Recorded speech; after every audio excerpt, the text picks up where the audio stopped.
pedido para suspender a votação da PEC, que foi feito até pelo Partido Novo, né? A gente viu que foram alguns, né, pedidos para suspensão, portanto, esse pedido de suspensão, que foi levado por um dos deputados do Novo, o próprio, então, ministro André Mendonça, ele acabou também recusando. Então, a gente está vendo, né, acho que vai muito em linha até do que você falou, pode, né, ainda abre espaço para isso, mas o STF, ele está deixando, acho que mais isso por conta do legislativo mesmo ali nessa situação. Só achei pertinente a gente colocar essa situação, que já teve um voto ali do Sim. próprio STF contrário à retirada.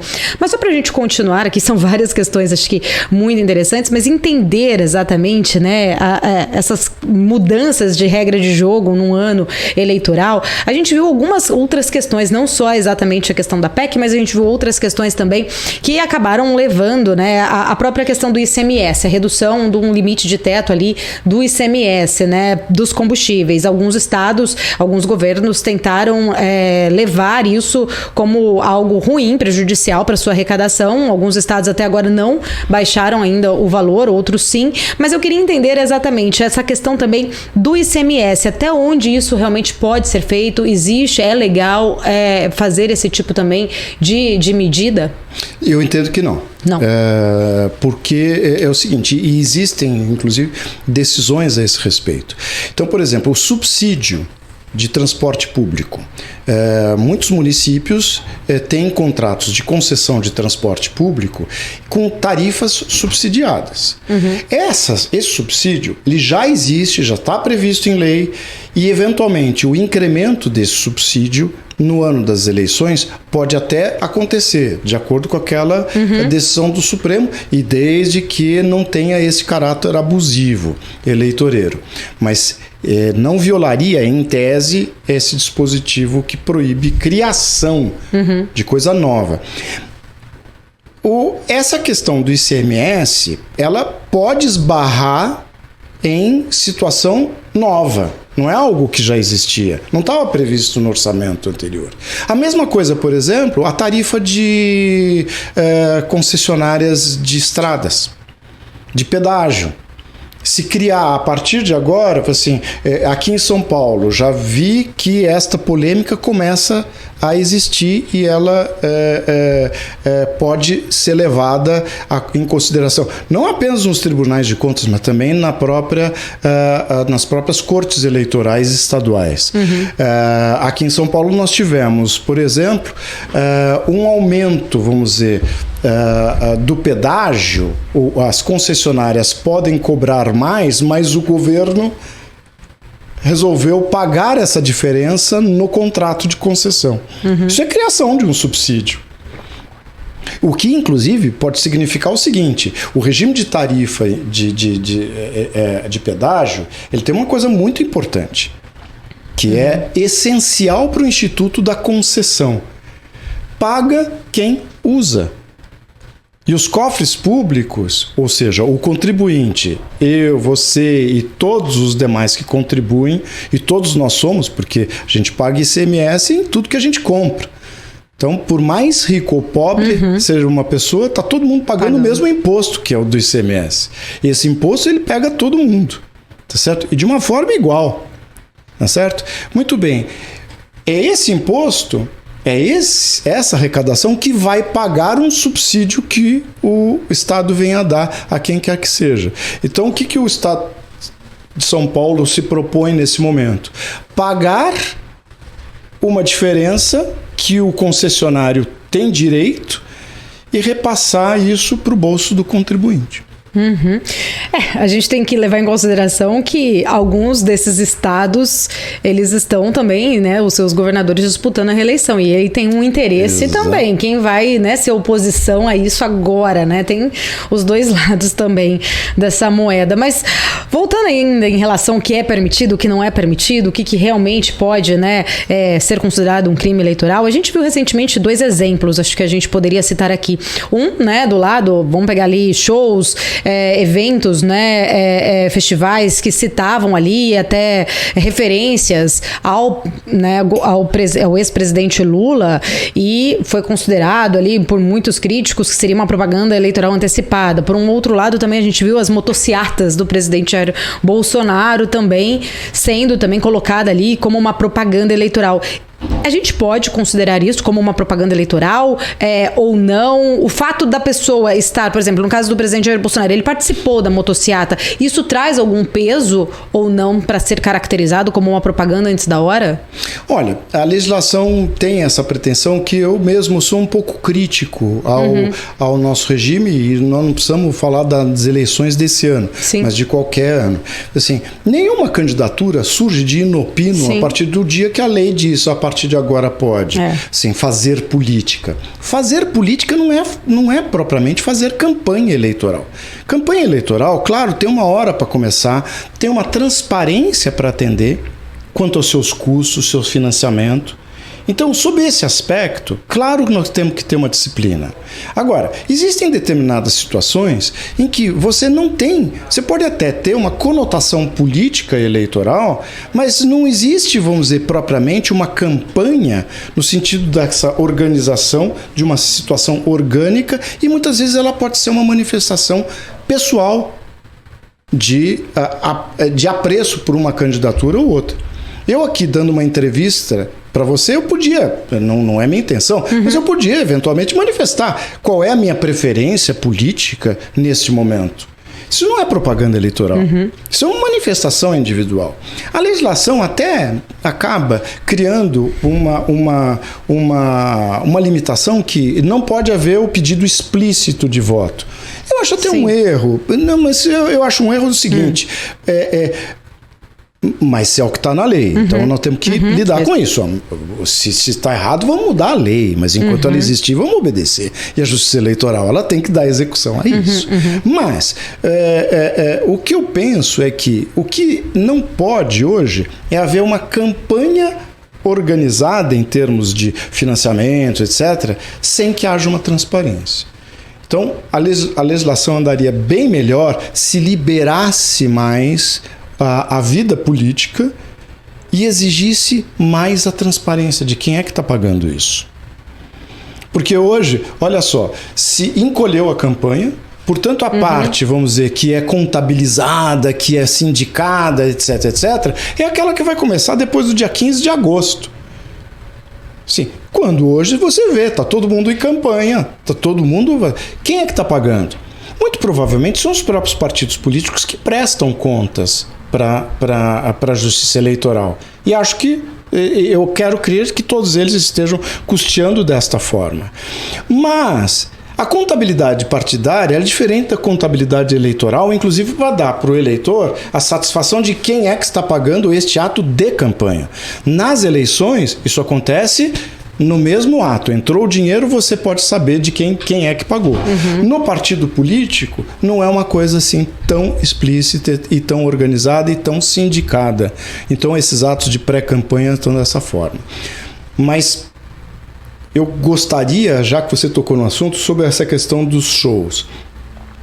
Veja o seguinte, quando um determinado artista, no entusiasmo da sua participação, etc., ele faz lá uma referência a uma candidatura de preferência, você me desculpa, é uma manifestação absolutamente individual e que, no meu entendimento, ela está pura e simplesmente agradando a quem vota naquele candidato e dando chance para esse artista dizer de que ele gosta.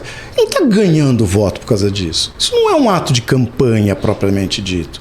Aliás, aquele que está assistindo o show e que não gosta do candidato tem todo o direito de vaiar se quiser. Tá certo? Enquanto um aplausa, o outro diz, não é assim, não gosta. Então, para mim, não há vamos dizer, um ato de desequilíbrio propriamente dito nisso. É um show, é um evento único, não é uma coisa organizada. Diferente, por exemplo, é você em estabelecimentos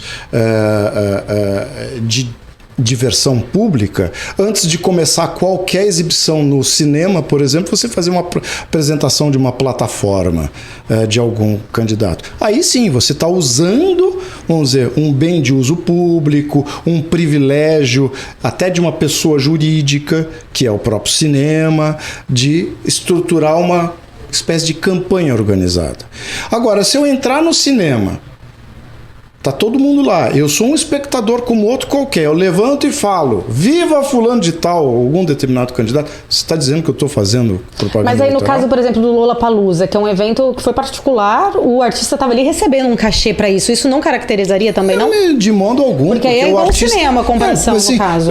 Não, porque o próprio artista, ele tá lá na função dele. Mas ele tá ganhando para isso, não tá um cachê do evento mas em si. não foi o evento. Assim, a organização Lollapalooza não disse, você vai, sobe lá e você faz loas ao Lula. Não houve isso. Era uma manifestação individual. Sim, essa é uma diferença fundamental e importante. Vamos supor que um determinado sacerdote, antes de começar qualquer culto, ou no meio do culto, todo culto, ele começa a dizer, olha, tem que votar nesse ou naquele candidato. É evidente que ele está violando a lei eleitoral. E mesmo durante a campanha, mesmo quando a campanha ela já pode acontecer. Uhum. Por quê? Porque você está usando uma máquina, vamos dizer, me permita chamar assim, que é a estrutura religiosa, o financiamento religioso e aquela cerimônia para fazer propaganda eleitoral. Outra coisa é o sacerdote, depois que fez lá toda a sua homilia, etc, descer e alguém entrevistar ele na frente da igreja, do templo, e ele dizer, não, eu vou votar no fulano de tal, eu sou a favor disso, sou contra aquilo. Isso ele pode fazer à vontade, tá certo? Mas quando é o próprio ente, igreja, cinema, estádio de futebol, a organização, quando ela faz algum tipo de campanha, isso evidentemente que é ilegal. Falando um pouquinho, você falou em relação à transparência, eu queria falar um pouquinho sobre as fake news, né? Um outro assunto também, acho que muito polêmico, em relação à questão das fake news nas eleições, muito tem se falado, né? A gente vê que algumas notícias se espalham, principalmente nas redes sociais. Eu queria entender exatamente, né, como que as pessoas, elas podem qualificar o que é realmente uma fake news, se isso está dentro, né, da parte jurídica ali, se existe algum código penal, civil, para a gente poder, de repente, a pessoa que recebe uma fake news quer levar isso adiante, denunciar. Como que está exatamente essa questão? Porque a gente viu recentemente, até o próprio Alexandre de Moraes, ele disse que vai punir quem espalhar as fake news, né? E queria entender exatamente como que a população ela vai saber fazer essa diferenciação e como que vai ser feita essa fiscalização até para se haver essa punição. Olha, mentira sempre existiu. Essa não é uma novidade, tá certo?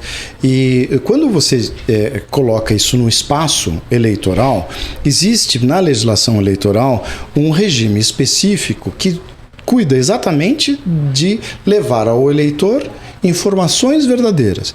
E não é de hoje, desde 1997, que a lei eleitoral prevê o seguinte: você tem um direito de resposta quando haja uma ofensa, calúnia, difamação ou injúria, ou quando se divulgue uma informação inverídica que possa influenciar o julgamento do eleitor. Então, uma coisa é eu te ofender aqui. Outra coisa é eu imputar um fato, alguma situação a você que, ainda que não seja ofensivo, que seja inverídico e que possa levar o eleitor a um julgamento diferente. Isso sempre existiu. A nossa complicação hoje é essa situação difusa e muito democratizada de comunicação. Até os anos 90 e começo dos anos 2000, as campanhas eleitorais elas eram muito lineares, porque eram todas elas em veículos como rádio e televisão. Hoje, eu posso ser um grande comunicador na minha casa. Eu sou um influencer, e a partir daí eu posso difundir coisas. E outras coisas você difundir fatos que você sabe serem inverídicos através desses outros meios de comunicação individual. Por exemplo, o WhatsApp, as outras mensagens, formas de mensagem, etc. O que a Justiça Eleitoral pode fazer? Ela tem feito. fazer um acordo, vamos dizer, com essas empresas que exploram esses meios de comunicação de ponta a ponta individual, como tem sido feito. E o que o eleitor pode fazer? A minha recomendação, e eu acho, aliás, que a Justiça Eleitoral, muito mais do que o ranger dos dentes de que vai caçar, vai pegar, etc., porque tudo isso depende. O direito é lindo, o que estraga são os fatos. Então, provar as coisas às vezes pode ser muito complicado. Então, eu acho que o que a Justiça Eleitoral mais deveria investir é na educação do eleitor para que ele saiba o que ele pode fazer. Existem alguns meios de comunicação, inclusive, que estão fazendo isso. O que o eleitor tem que fazer? Recebeu qualquer informação, ele tem que checar no jornalismo profissional. Essa é a educação fundamental que tem que ser dada ao eleitor. Mas olha, não é só o eleitor e não é só na época da eleição. É a gente desde pequenininho na escola. Que nós estamos num novo ambiente em que nós precisamos ser educados desde pequenos do que nós e como que nós vamos lidar com a divulgação de informações. Isso transcende a legislação eleitoral, isso vale para tudo. Vale para a vida, vale para você como consumidor. Eu posso ter uma fake news de alguma coisa que pode intoxicar a população inteira. Você vai dizer que isso é menos importante do que na eleição? Isso existe. E, no entanto, você não vê um juiz dizendo vou pegar, vou prender, vai acontecer. Claro que a justiça tem que funcionar quando provocada, mas ela só pode condenar e pegar com provas, tá certo?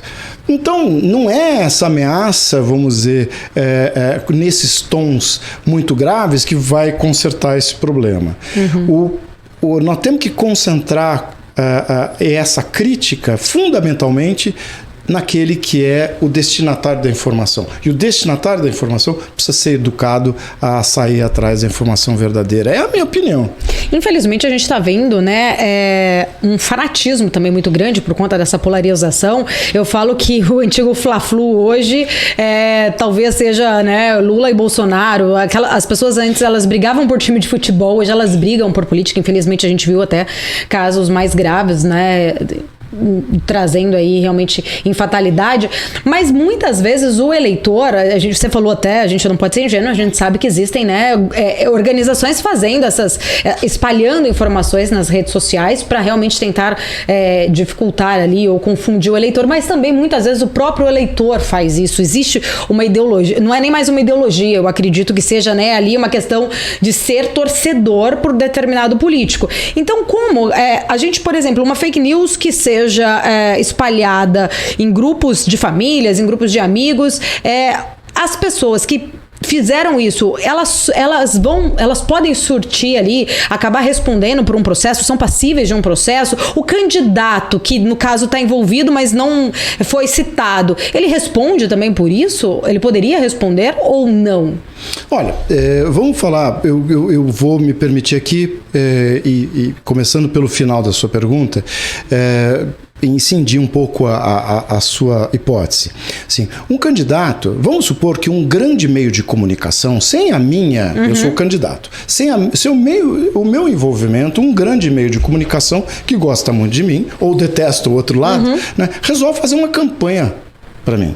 A gente sabe que uma empresa de comunicação, primeiro, é uma pessoa jurídica. A pessoa jurídica não pode financiar a campanha, mesmo que indiretamente. Tá certo? Indiretamente significa fazer propaganda. Uma grande empresa de comunicação resolve me apoiar e a Justiça Eleitoral identifica claramente que houve, vamos dizer, esse investimento. É abuso de poder econômico, é um uso indevido de meios de comunicação. Só que eu não estou sabendo de nada. Eu posso ser cassado?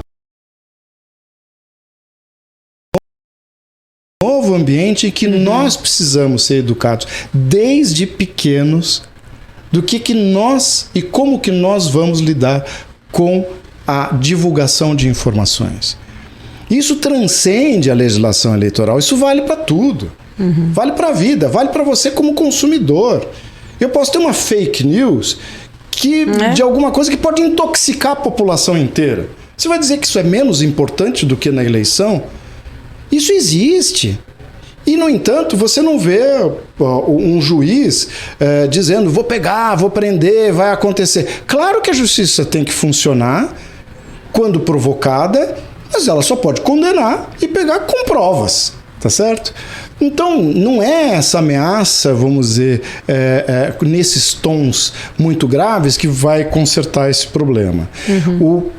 Nós temos que concentrar essa crítica fundamentalmente naquele que é o destinatário da informação. E o destinatário da informação precisa ser educado a sair atrás da informação verdadeira. É a minha opinião.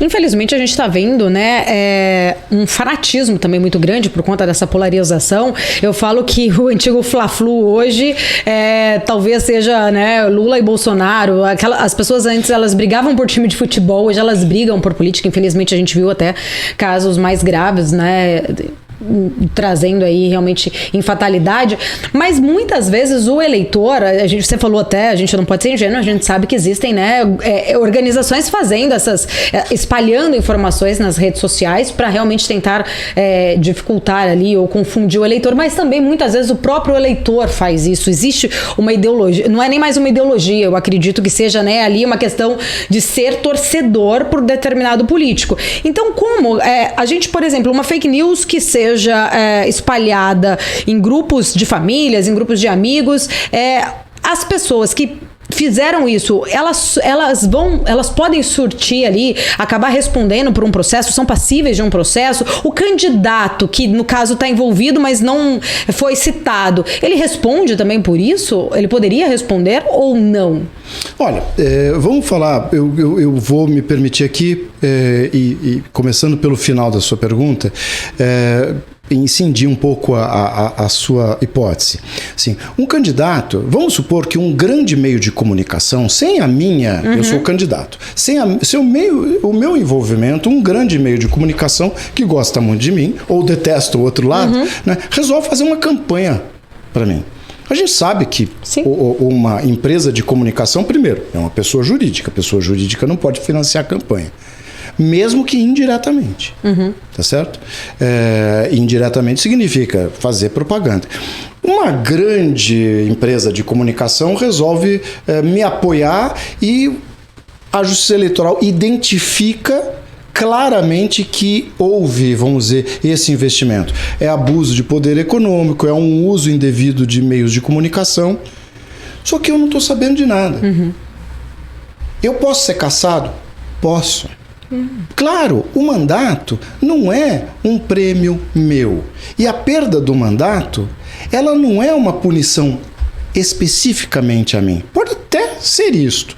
O mandato é algo que é concedido pela soberania popular. Se você identifica que alguma coisa atrapalhou a manifestação dessa soberania popular, isso pode ter consequências com a cassação do meu mandato. Se eu me envolvi no ilícito, eu não vou poder concorrer a uma nova eleição para aquele mesmo mandato que foi cassado. Agora, se eu não me envolvi, vamos repetir a eleição. É isso que acontece. Então, se uma determinada situação de divulgação de fake news, por exemplo, ou até uma propaganda feita de uma forma massiva por quem não pode fazer, isso pode sim levar à cassação de um mandato. Por quê? Porque nós estamos julgando a eleição. Nós estamos julgando se houve a possibilidade da população manifestar legitimamente sua vontade. E, portanto, o mandato pode ser cassado. E se o mandatário estiver envolvido nisso, haverá consequências para ele também. O que também significa dizer, Paula, que a cassação de um mandato de uma forma injusta, ela também é muito perigosa. Porque, na verdade, você não está punindo o mandatário, você está punindo os seus eleitores, porque ele está lá representando alguém. Quando você caça um deputado e tira ele da Câmara de Deputados, por exemplo, você está calando milhares de pessoas que votaram nele. Aqui em São Paulo, ninguém é eleito por menos de 180 mil votos. Então, o que você vai fazer? Você está caçando a vontade dessas pessoas. Você está caçando a voz que é portada, é veiculada por esse representante popular. Eu não estou dizendo que por conta disso não se pode caçar. Não, a gente tem que caçar quando se percebe uma violação ao quê? Ao sistema democrático. E que essa representação, portanto, ela deixa de ser legítima. E aí nós temos que fazer nova eleição. Agora, quanto ao primeira parte da sua pergunta, ao eleitor. Uma conversa entre eleitores, em que eu aqui não, porque nós sabemos que temos nossa responsabilidade de saber que existem outras pessoas ouvindo o que nós estamos dizendo aqui. Você, como jornalista, também tem uma responsabilidade pelo aquilo que você faz em termos públicos. Mas se nós tivermos uma mesa de café com outras pessoas e eu levantar, vamos dizer, um falso a respeito de uma pessoa, eu preciso primeiro ter o cuidado de saber que, se eu sei que isso não é verdadeiro, eu posso ser processado. E aí é uma responsabilidade individual, tá certo? Eu posso ser processado e posso responder até criminalmente por aquilo que eu falei. Quando não, civilmente, eu posso ter que indenizar alguém se eu levantar um falso a respeito de alguma pessoa e isso, de algum modo, violar a imagem, a honra dessa pessoa. Então, agora, encontrar, vamos dizer, nessa conversa de bar, uma consequência eleitoral para a cassação de um mandato, seja de quem for, eu acho um pouco, assim, nós precisamos ter um fato muito relevante para que isso aconteça. É um pouco mais difícil. Só para a gente encerrar, porque a gente falou muito do direito,